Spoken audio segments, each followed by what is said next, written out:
Mabuhay! Good day to all!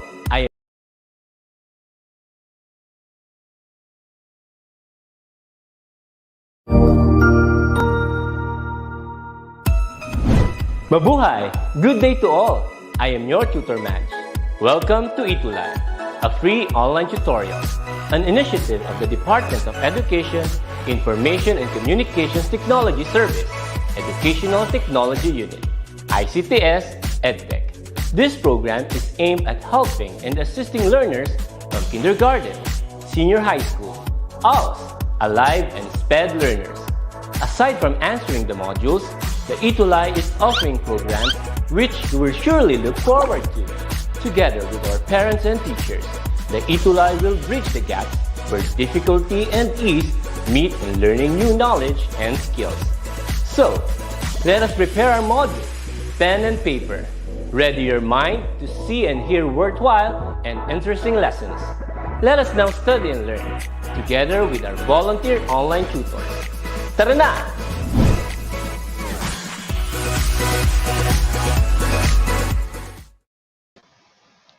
Hello! Ayan. Okay, so once again, good afternoon to everyone. So I would like to welcome everyone to our another session. So, yan. Katatapos lang natin ng second quarter. All right, so last week we had our awarding and now I welcome everyone to our lessons for the third quarter. Ayan, so I guess I have to share my PowerPoint presentation already. Ayan, so while we are waiting for the PowerPoint presentation to be presented, I would like to greet all of our ETUlayers all over the Philippines. Okay, so we have Renz Guyver Calianta. So he's from Imelda Integrated Secondary School, Grade 7, SDO Malabon. Okay, so actually Renz Guyver is one of our awardees ng ating nakaraang awarding for the second quarter. Okay, so we also have from San Fernando, SDO City, San Fernando, Pampanga. We have Carlo Miguel Malonzo. Yes, good afternoon. We have a lot from Pampanga, no? So from Pampanga High School, SDO City of San Fernando. So their advisor is Sir Ramil Sabado. That's from Alriza Zain, Gaza. Okay, so where else? Ayan, so we have from Quezon City rin. Good afternoon po, watching from Novaliches High School, SDOQC. All right, so that's from Cherubin Gabriel Villamor. Okay, so thank you so much for all of you who are really tuning in to our session every Tuesday. Okay, and of course, yes, okay, a lot of good afternoon. So I cannot read everything, okay? I cannot read all of your greetings, no, but I am so happy that you are all here to watch and to learn again for another session here at ETUlay. Okay, so just like what I've been introducing, okay, so we have been introducing ourselves to you. I'm Tutor Arnel from SDO Pasig, and of course, supposed to be Tutor Drace is here, but she's attending to something very important. So she will be with us again next time. Okay, so both of us are from SDO Pasig, and we would like to invite you all to be with us every Tuesday from 1:40 to 2:20 p.m. So if you wish to check on the recorded video or to the recorded lessons that we have, you can actually check it on Facebook, DepEd EdTech Unit, DepEd Tayo, or in a YouTube channel, DepEd Educational Technology Unit, DepEd TV. So there are a lot of means or there are a lot of ways for you to check on the lessons kapag medyo na-skip natin because we are just too busy on a particular day.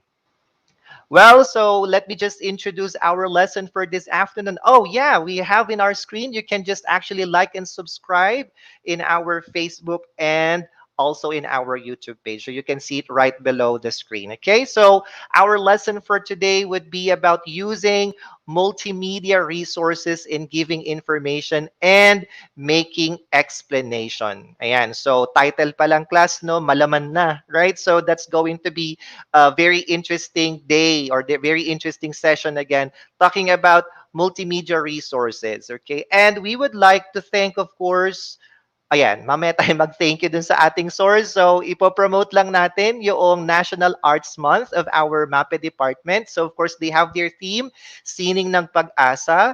So, they already started last February 12 and they are up to having activities on February 19 and 26, 2022. So, yung mga kasama natin dito sa ETUlay, you can actually communicate or you can actually reach out to the following people if you are interested to participate. So the time would be from 9 a.m. to 12 noon.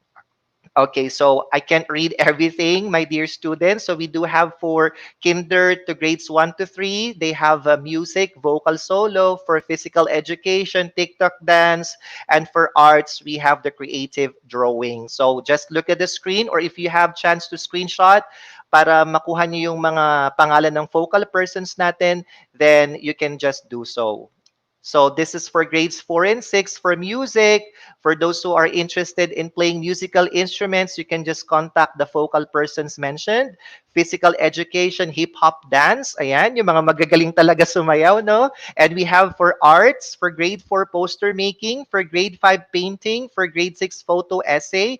Just take a photo of the focal persons on our screen. And syempre, magpapahuli ba ang junior at senior high school? We do have for music, virtual himig kundiman, for physical education, OPM dance exercise, and for arts, we do have Ekultura, Rampa Feast ng Pilipinas. So if you are interested to any of these activities, please just contact the focal persons that are flashed on the screen. Yes. Okay, so this is the module that we used for our lesson today. We would like to thank DepEd Region 10. Ayan. So nakakuha tayo ng resource natin from SDO, from Region 10, and we utilized their module for our lesson this afternoon. Okay, so this will be our objectives. So at the end of the session, you will be able to, of course, for your cognitive aspect, you are there to identify the different readily available multimedia resources. And then, ayan, may naalala ko dahil puso siya, appreciate the benefits of multimedia resources. So kahapon, di ba, February 14, I don't know how many of you celebrated it. Of course, ang pagmamahal ay hindi lang naman para dun sa ating mga iniirog, but of course, we can actually express it with our family members. December. So belated happy Valentine's to all of you. And then, of course, for our psychomotor aspect, use correct and appropriate media resources in giving information and making explanations. So take note of the following objectives for our week one lesson for quarter three. Okay, so for our activating prior knowledge, let's get ready with our keyboards right now. So let's actively participate in our virtual discussions by typing in the answers. So let me read the directions for you, my dear ETUlay students. Identify which of the given statements are true or false. So alamin nyo lang kung yung statement ba is true. If it's right or palagay nyo siya tama, you can just type in true in our comment section. And of course, if it's false, you have to type in false kung palagay nyo it's not correct. Okay, so let's get started. The first sentence that we have here is multimedia is a broad term for combining multiple media formats. Again, multimedia is a broad term for combining multiple media formats. So is that true or false? Okay, so while waiting for your answers, balik-balik tayo sa mga comments dito. Yes, from Macabebe High School. Again, from Pampanga, no? Their advisor is Sir Kenneth Debrida. So that's from Andrea Cruz. All right, of course, from Mangahan High School. Thank you so much for joining me here. From Angela Lynn Abud. All right. So, ayan, natakpan siya kasi maraming nagsagot na. Okay, so mamaya tayo magbasa ng mga greetings. All right, so most of you answered true from Carlo Miguel Malonzo, from Kirubin, Gabriel Villamor, true. Mark Platon, yeah, one of our awardees then. So si Mark answered true, and Alriza Zaidane Gaza said true, and most of you said true. Let's check it out if that's correct.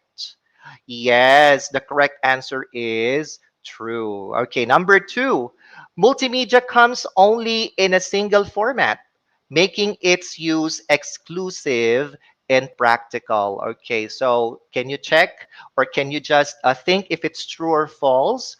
Multimedia comes only in a single format, making its use exclusive and practical. Oh, we have a greeting from our program head, Ma'am May, Tutor May. Hi, Sir Arnel. Hi to our avid tutors. Hello po. It feels good that you're watching us or joining us in this session. Thank you po, Ma'am May. Okay, so let's see what your answers for number two. Okay, so some of you answered false. I guess most of you answered false here. So yes, Renz Guyver said true. Okay. Kerubin Gabriel Villamor said false. It's a mixed answer, true and false. So let's check it out. All right, the answer is false. Okay, you will know later bakit siya false because our topic would be about multimedia. Next, number three, even without the aid of multimedia, an explanation about a certain subject can be still lively and animated. Even without the aid of multimedia, an explanation about a certain subject can still be or can be still lively and animated. Is that true or false? Yan. Okay, so we are seeing answers already. Okay, so while waiting for the answers, we are reading some greetings from Grayton Aulus, from Mark Hakutin. Okay, now the answers are coming. Okay, another from John Kevin Dapiawen. Yes, good afternoon to all of the people in Mangahan High School. All right, the correct answer for number three is false. All right, so you might wonder why. We will know later in the discussion. Okay, right, number four. Video presents moving pictures and typically combines images and sounds for a compelling media experience. Video presents moving pictures and typically combines images and sound for a compelling multimedia experience. Okay, so what's your answer for number four? All right, Alriza said true. Stephanie said true. Angela Pauline said false. All right. But that's for number three, okay? Um, Lizelle Ann Cebido said false. Okay, so others are saying it's true. So it's a mixture, no? Kakaiba ngayon ng mga sagot. Dati sunod-sunod, no? But now there are variations. So let's check it out. What's the answer? Okay, the correct answer is true. Okay. All right, number 5. Text is still a primary way to transmit information, although nowadays it is also used to augment other forms of communication, such as a text description of a photograph. Okay, so please try to answer. Is it true or false? Mhm. Okay, so let's see. Danette Gansatao said it's true. Mark Platon said true. Kerubin Gabriel Villamor said it's true. Okay, hello po, Tutor Jovith. All right, so Carlo Miguel Malonzo said true. Let's see if your answers are correct.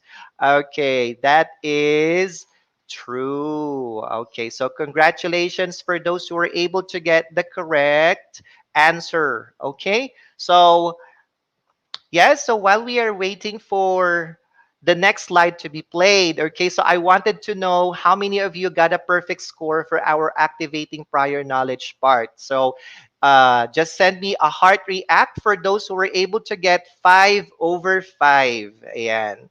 Okay, yes, good afternoon, Glazel from grade 10 Kratos. Okay, so we are seeing students sending hearts and numbers as well. They got 5/5. Congratulations.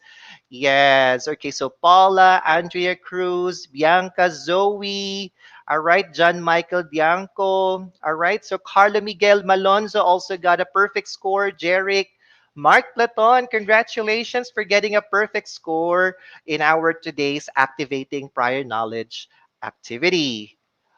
Okay, let's go to the next slide. Now, you might be asking, class, since our topic is about multimedia resources, what are multimedia resources? So, unahin nating i-define muna what multimedia resource is, or what is multimedia, by the way.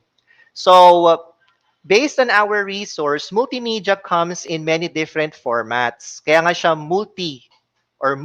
marami, all right? It can be almost anything you can hear or see. So ito yung mga examples ng mga multimedia resources that you can actually use, or probably you might have been using it in your lessons, or you might have been listening to it, or might have been reading, or might have been subscribing into. So examples are images, music, sound, videos, records, films, animations, and so much more. So this multimedia definition tells us that materials on the internet. Now, 'di ba, mahilig tayong mag-search sa internet ngayon because of one of the benefits of pandemic, no, na nagkaroon tayo ng mas maraming chance to maximize the use of technology, especially the internet, especially in your class, lalo pa pag may mga presentations involving several forms to effectively convey the message to the people. So nowadays, hindi na ganun boring yung mga presentations na puro sulat na lang, right? You can actually utilize colorful images or moving images to make your presentation or to better convey your message to the people. So one of the examples that I would say siguro regarding communication is yung mga emojis, di ba? So you can just simply type happy, pero you can even express it more dun sa mga emojis na merong available sa ating mga applications. So whether you are using Messenger or other, social media applications, it's actually making presentations and delivery of the message more lively. No? So mas magandang makipag-usap, or you tend to listen to your teacher or to your classmates' presentation if you're actually seeing a lot of moving images or colorful presentation. So I am, hindi ko binabrag, hindi ako nagmamayabang sa presentation ko right now, but probably the teachers of ETUlay are really trying our best to present you, colorful and eye-catching presentation so that you will also tune into it para hindi kayo mabobore. Okay?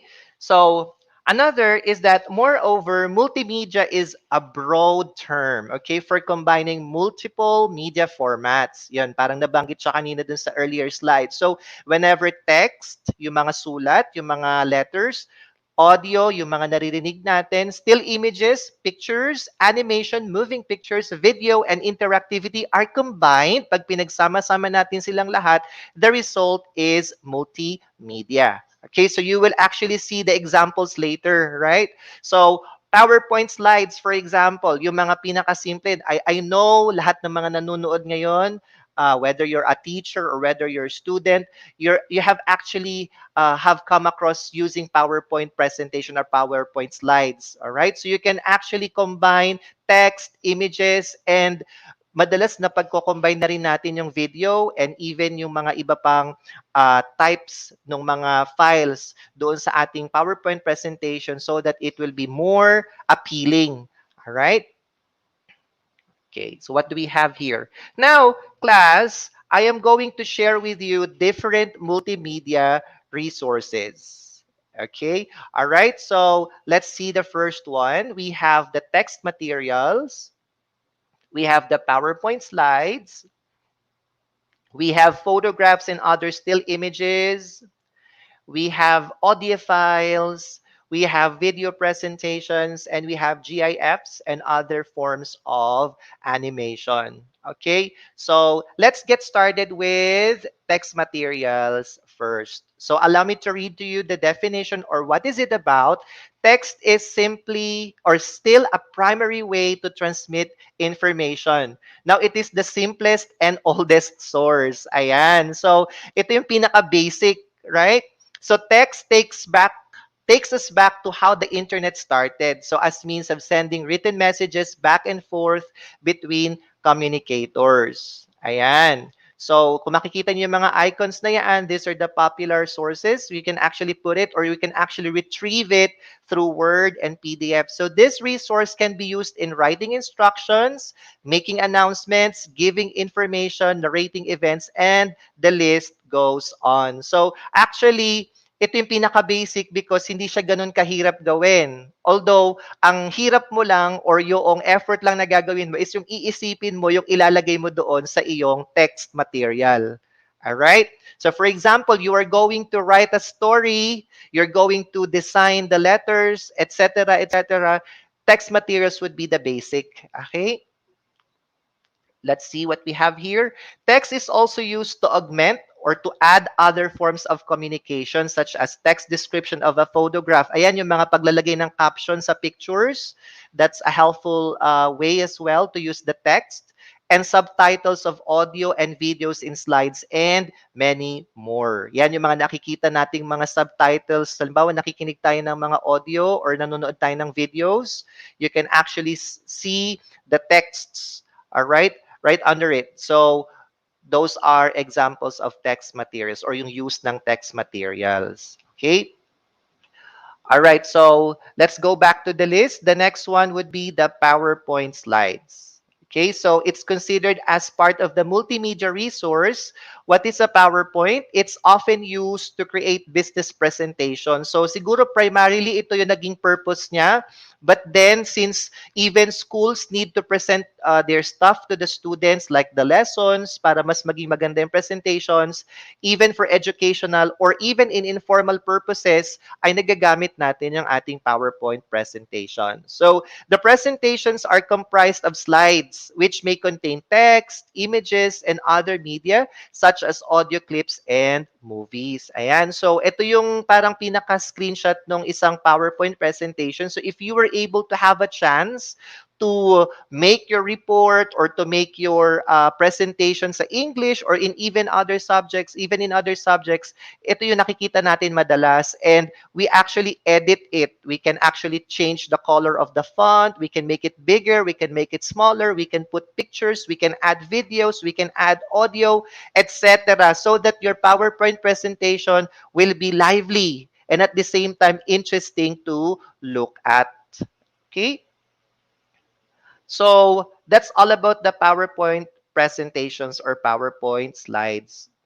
So another multimedia resource would be photographs and other still images. So illustrations are perhaps the oldest form daw ng media. Okay, so historically, so si Gutenberg, ayan, so yung inventor ng ating movable printing press, I actually checked on that. Okay, so that was in 1400s, where he enabled mass distribution of multimedia works containing both text and images. So because of his invention, mas marami yung mga books na may mga pictures and even yung mga books na may mga text during his time.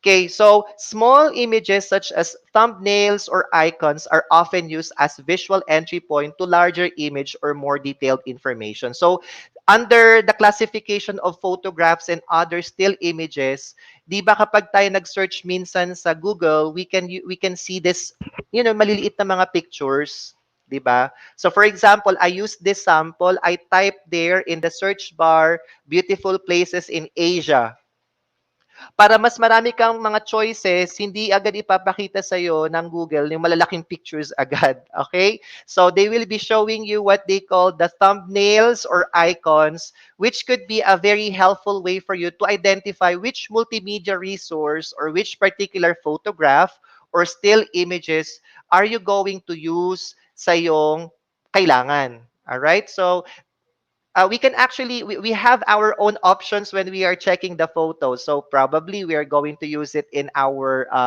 poster, or probably we're just going to use it in our classroom presentation. So depende sa'yo which of the following resources are you going to use whenever you are choosing photographs and still images. Now look at this class. Text and images sometimes are combined. So pwede siyang pagsamahin in a single form, as many software programs make it easy to create text art. Ayan. So napakarami nating mga applications like Canva, no? So mga gumagamit ng Canva, a form of lettering that combines strong visual element as well. So, sa dami ng mga applications nowadays, ang puhunan na lang natin is actually our creativity, no? So, how do we combine the colors? How do we actually create, something simple into a very wonderful one? Okay? So, katulad ng mga nakikita nating mga videos, no, sa ETUlay, yung mga mga ads, yung mga promotional posters, no, we can actually see the creativity of the ones making it. So kayo rin, I know that you students, grade 7, or even you belong in a higher year level, you can actually think of even more creative things na maisasama nyo doon sa inyong mga presentations or the sources where you could get, so that you will be able to come up with a very wonderful multimedia resource. Mapapasama na siya doon sa bank ng resource yung iyong ginawa. So, text and images sometimes are combined in a single form, as many software programs make it easy to create text art, a form of lettering that combines a strong visual element as well. So, katulad nito, class, may mga websites na may mga pictures, pero for you to better understand what is in the picture, may mga captions yan. So, medyo maliit lang yung caption na nakalagay dyan. So, I would say that that is little information about spinner dolphins. Ayan, yung mga mahilig sa science, you can actually read on that. And then, of course, yung mga pictures, di ba, usong-uso ngayon yung mga pinopost natin sa social media, yung mga, about, for example, ito si LeBron James. All right, so he said, I like criticism, it makes you strong. So we are getting their words and put it beside this picture, and then we post it, and we are using it somehow to be an inspiration to other people and a resource too. Halimbawa, pinag-present ka ng teacher mo, halimbawa, you are assigned to share a quote. Di ba sa mga klase natin sa English, for example, we get to start our day with a quote, for example. So may mga assigned to share quotes. So for your presentation, you can use this multimedia resource as your source para mas maganda ang iyong presentation. However, class, nowadays sa Facebook, marami ring lumalabas na mga peking ganyan. Would you agree with me? Yung bang lalagyan ng picture ng isang popular person, tapos lalagyan ng quote, tapos madidiscover natin hindi pala niya sinabi yon, right? So, when we are checking on this multimedia resource, yung mga photographs na may mga captions, may mga text, we have to be very careful. Then, hindi lang tayo basta nakita natin yung picture ng isang tao, paborito natin siya, or we like the person, ipopost natin kagad. So, we have to be careful as well na talaga bang sinabi niya yon or talaga bang quote niya yung nakalagay doon sa picture. So, really have to be choosy and careful as well. Okay? All right. So we're done with that kind of multimedia resource. Another multimedia resource that we have here is audiophile or audiophiles. So sabi dito class, a website or presentation can add sounds. It could be a musical background or a recorded spoken explanation by including audio files in it. So for example, bilang estudyante, you are actually going to think of a concept to make your presentation much better. Usually, nagkakaroon tayo ng idea to add up music kasi because, 'di ba, pagka yung senses natin is na-engage doon sa presentation, we tend to focus more, lalong-lalo na yung mga mahihilig sa music, no? Um, for example, yung Facebook ngayon meron na siyang option na kung saan pwede mong i-embed yung audio. All right? So probably to make your profile more interesting, no? So even in your presentations, audio files could be an example or a great source of multimedia materials. Okay? Ayan. So examples of multimedia resource under audio files are podcasts. What is a podcast? A podcast is a series of spoken words, audio episodes, all focused on a particular topic or theme. Okay, so kumuha ako ng screenshot noong mga samples ng podcast, and I've been hearing some people who are so much engrossed with it. So probably if they're interested with business, if they're interested with yung mga inspirational messages, they will just be playing that using their device and then ano nila sa kanilang earphones and then they will listen to it probably while doing their stuff. For example, habang nag-aaral or while they are driving or while they are traveling. So, hindi lang music yung mga madalas pakinggan ng tao nowadays, no? So, para magamit mo yung listening in a different manner, podcasts or audio files would be the best multimedia resource for you. Another would be audiobooks. Ayan. So I have a friend, mahilig siyang mag-subscribe doon sa mga audiobooks. It's not because he is lazy reading books, but rather, he wanted to maximize his time. So, nagda-drive siya, gusto niyang maging updated doon sa binabasa niyang novel, for example, classical novel, for example. He will just play the audio of it at through listening, he will be able to understand and he would be able to finish the entire book just by listening to it. So, yan, yung mga students na nandito na nanonood right now, if you find reading a little bit boring, madalas kang maantok doon, try listening to audiobooks because that would actually be helpful. Same thing as reading. Okay? So, here is the fifth multimedia resource. The one that we have here is video presentation. So let me read to you. Video presentations include moving pictures. Yan, syempre mga videos yan eh. And typically combine images and sound for compelling. Pag sinabi natin compelling, talagang nakakadala ng damdamin. Multimedia experience. It can include texts as well, which often appears as subtitles for the spoken words or as texts in images, as in the case of slide presentation. So yung mga mahilig manood, for example, ng Netflix, no? May mga pinapanood tayo, for example, it's not English, but we really are engrossed to it. So may mga subtitles and we get to understand it even though the characters are speaking other languages, no? So kita niyo yung power ng multimedia, no? So whenever these are being prepared, the makers of it are thinking of their audience. Ano ba to? Maging appealing ba to? Makaka-connect ba kami through this particular multimedia resource? So when you are preparing a presentation, you should also think about that. Okay? So ano yung magiging reaction ng mga manonood or yung makakakita ng ating ginawang presentations. Ayan, so I got a screenshot of some video presentations. All right, so I don't know from which movies are this, but the first picture might be a movie and the next one is like a vlog where this man is actually sharing something about what he has in his hand, for example. Okay? Ayan. So, Regarding video presentations class, you can also contribute to the pool of multimedia resources by making your own vlog. Napakauso niyan ngayon, no? So vlog is actually a combination of video and blog. Kasi dati pag vlog, ano lang eh, text lang siya. You just express yourself, you just narrate, you just parang essay type na nakalagay lang sa online or probably have written something like that. So now, para mas maging catchy siya, it's now combined with the video. So the author itself is actually the ones narrating while recording him or herself and making contents on different subjects. So depende sa interest. Ayan, so if you're going to look at the picture, this woman is holding a phone. May mga gadgets pa sila, no, yung mga ginagamit talaga ng mga vloggers whenever they are going to places for them to make their contents. Okay? So with your camera, ayan, may mga phones kayo dyan, napakabilis ng gumawa ng mga vlog, no? Usong-uso na yung, yung parang expression ng mga vloggers like, "Hi guys, welcome to my channel."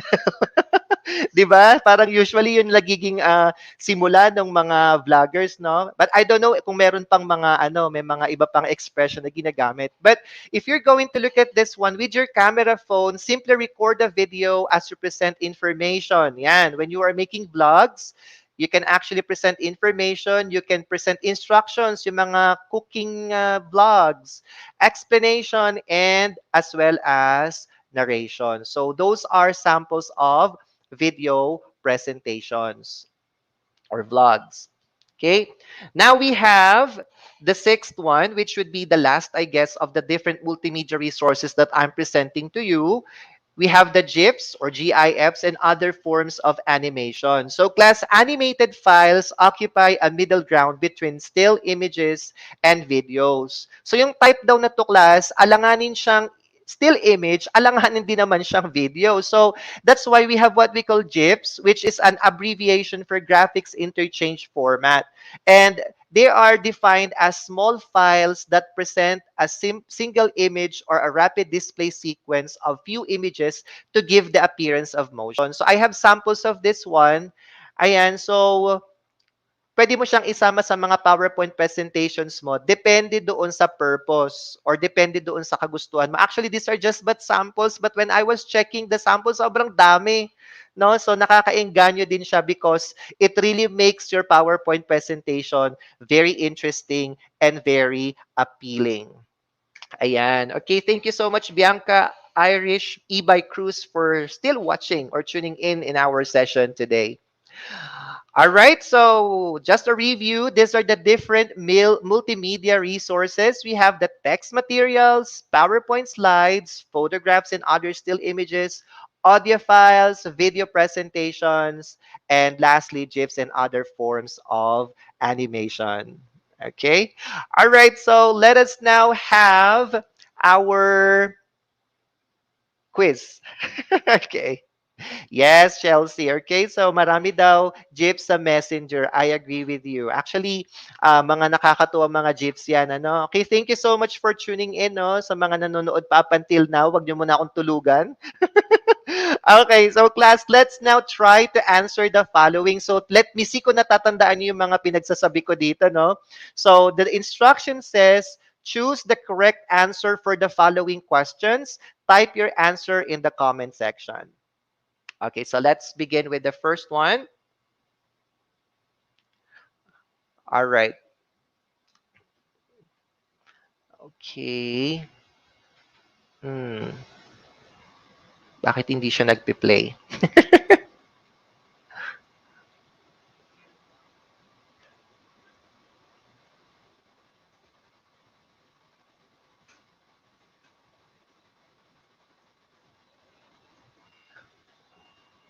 All right. Thank you so much po. Okay, so let's look at the first one. Okay, students, let's see what's the answer for the first question.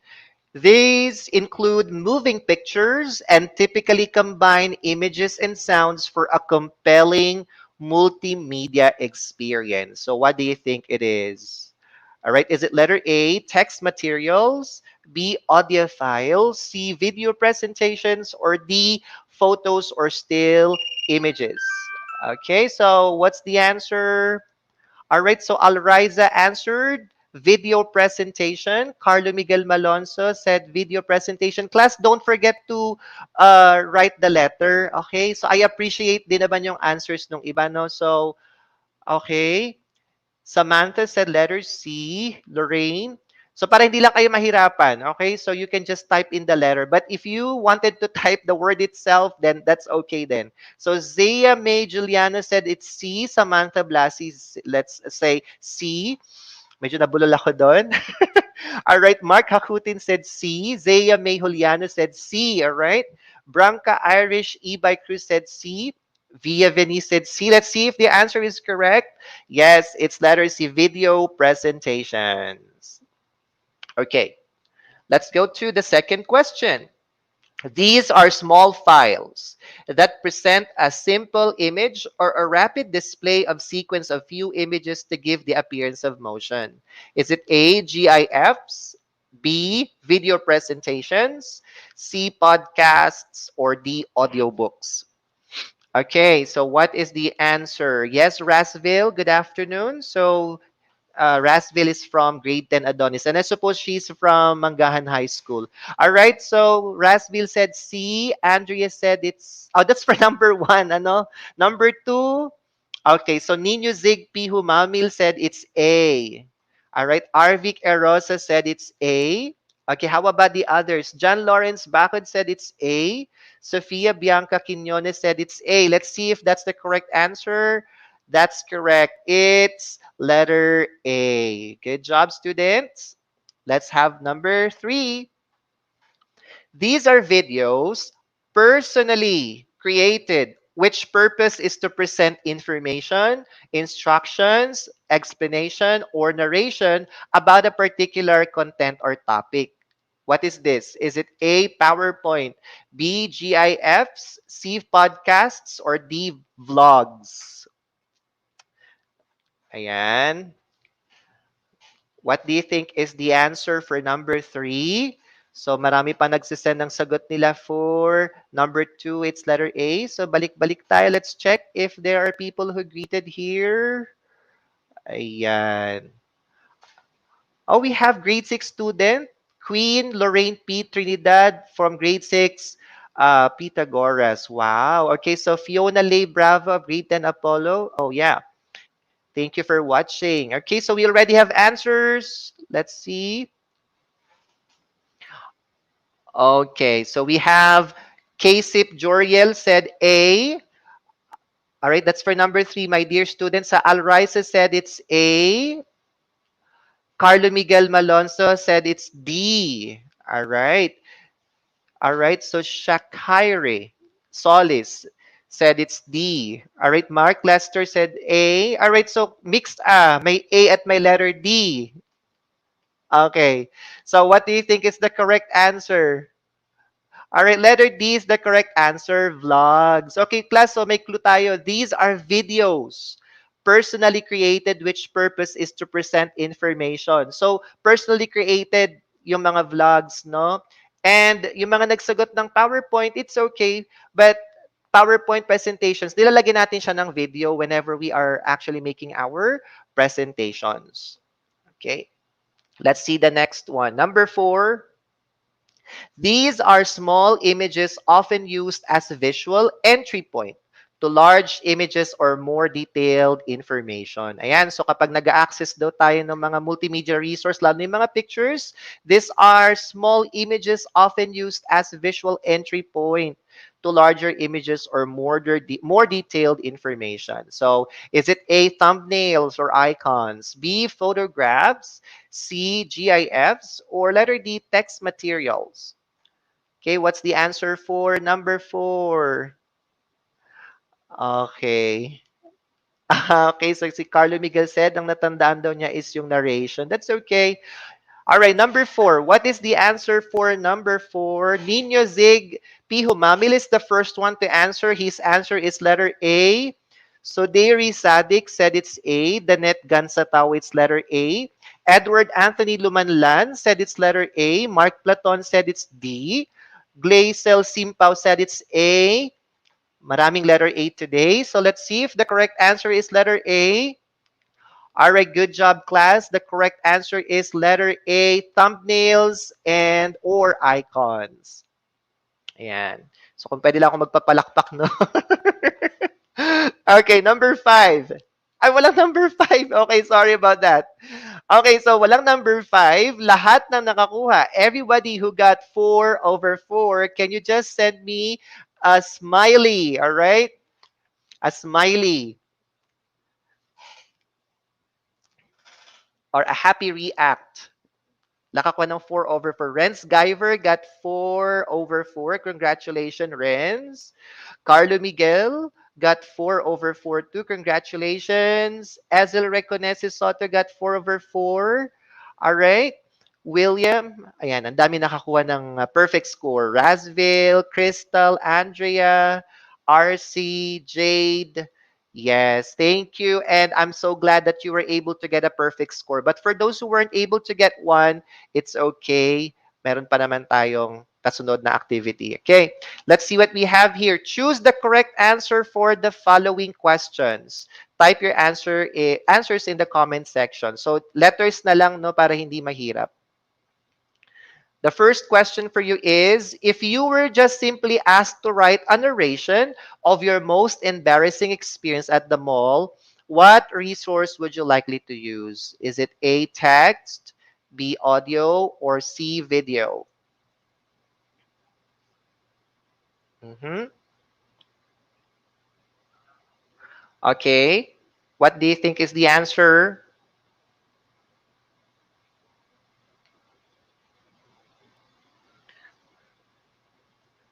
All right, to write. Uh-huh. To write a narration.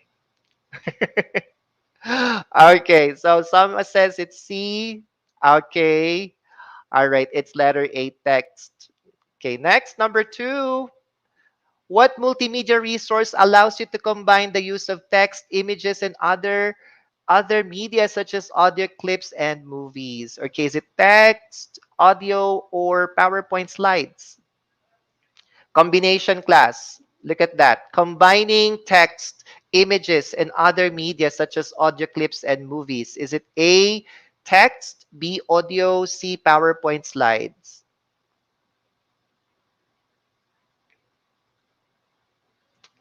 Okay, so Arvik said C. Cyrus said C. Okay, Alraisa said C. Let's see if the correct answer is C. Okay, that's correct. PowerPoint slides. So you can actually combine this. Next, what multimedia resource can best present if you were asked or if you were tasked to explain gravity through demonstration? Ayan na, through demonstration. What multimedia resource can best present if you were tasked to explain gravity through demonstration? Is it A, text, B, video, or C, PowerPoint slides? Or they demonstrate. You're going to demonstrate something. Mhm.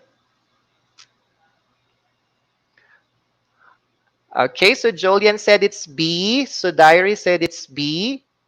Zoe said it's B. Zai Ryan said it's B. Andrea said it's B. Let's see if the correct answer is B. That's correct. So yung mga demonstrations, if you're going to show something na gagawin, it's much easier to show it through a video. So the fourth one is to create an effective video presentation which must be properly combined. A, moving pictures, sounds, and text. B, moving pictures, images, and sounds. Or letter C, moving pictures, images, sounds, and text. Ayan. So, medyo confusing, no? Pero let me see. Effective video presentation. Ano daw yung mga dapat nating pagsamasamahin? Moving pictures, sounds, and text. Moving pictures, images, and sounds. See moving pictures, images, sounds, and text. Ayan. So I'm seeing letter C. Judah Paulo said it's C. Clara De Castro said it's C. Bianca said it's C. Mark said it's B. Azel Reconesa said it's B. Jimbo said it's C. Let's see if it's the correct answer. Ayan. Letter C because it's all. Parang lahat isinama mo na doon. However, even though you're combining it all, you should still think kung maayos pa ba, kaaya-aya pa, right? Okay, so let's have number 5. Which of the following can be an alternative to reading your classical novel? A, vlog, B, podcast, C, audiobooks. And alternative, I mentioned that earlier. Ayan. So, yung mga hindi mahilig magbasa, they just wanted to, to enjoy literature in a different manner. Okay, I can see answers already. Esel said it's C. Danette said it's C. Jan Arga said it's C. Lorraine Hibe said it's C. All right. Aaron Noriega said it's C. Let's see. Let's see. All right. The correct answer is audio books. All right, dear students, congratulations for getting the answers correctly. So before I go to the next slide, I wanted to check if you were able to get a perfect score. So sa lahat na nakakuha ng perfect score, send me a heart react. Okay? So I can still see a lot of answers. Andrea, Gatsi. All right, congratulations for Ezel, for Carlo, for Alriza, for Maria, for John Joseph, Julian, Carlo Miguel, Trisha, Andrea, Renz Guyver, okay, RC, Ifer, Daniela, Mary Rose, and so much more. I'm so happy that a lot of you got a perfect score. Okay, to summarize our lesson, we are about to end our session. Summarizing our lesson, what are multimedia resources?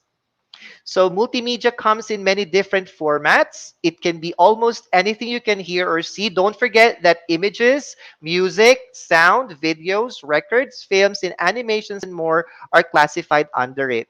So the multimedia definition tells us that materials on the internet or in your class presentations involve several forms to effectively convey the message to the people. So of course, we have the different multimedia resources, text materials, PowerPoint slides, we have the photographs and other still images, audio files, video presentations, GIFs, and other forms of animation. So let's check it out if we were able to hit our objectives for today. Were we able to identify different readily available multimedia resources? Were we able to appreciate the benefits of multimedia resources? And of course, were we able to use correct and appropriate multimedia resources in giving information and making explanations? Definitely, we were able to apply this today. And, ayan, yung mga assignment class, para magkaroon tayo ng award ulit at the end of the quarter, kindly participate in making our assignment. So, your assignment, you can take a photo of this. What multimedia resources are you commonly using? You have to tell me these resources that help you in your lessons, and you can present your answers in any manner. So pwede nyo i-present or pwede nyo i-send yung sagot nyo sa akin through an essay, pwede ring boses lang, or pwedeng through video presentation. So maikli lang ha, I'm not expecting a very long or a very lengthy audio or video presentation. So I hope you are going to send your answers to Tutor Drace's page and to me. Okay, I personally respond to your answers. Okay, kapag kayo ay nag-send sa akin sa aking personal Facebook account. Okay, so don't forget the exit assessment. Just scan it and answer the Google form for the exit assessment. And of course, for the evaluation and feedback, evaluate the way I taught you today and be honest because that in that way I would be able to improve my manner of teaching. Yan. So class, we have finished another session. I will see you again next Tuesday at 1:40 to 2:20 p.m. And hopefully we would be with Tutor Dre's next meeting. Don't forget to tune in to our session every Tuesday at 1:42 to 2:20 p.m. And you can watch it from Facebook and YouTube if you were not able to watch it live. So these are the faces of English Junior High School ETUlay. And up next, let's tune in to Tutor Jubilin and Tutor Jovet for English 8. So thank you so much, my dear tuties all over the Philippines. Have a good day. Bye for now.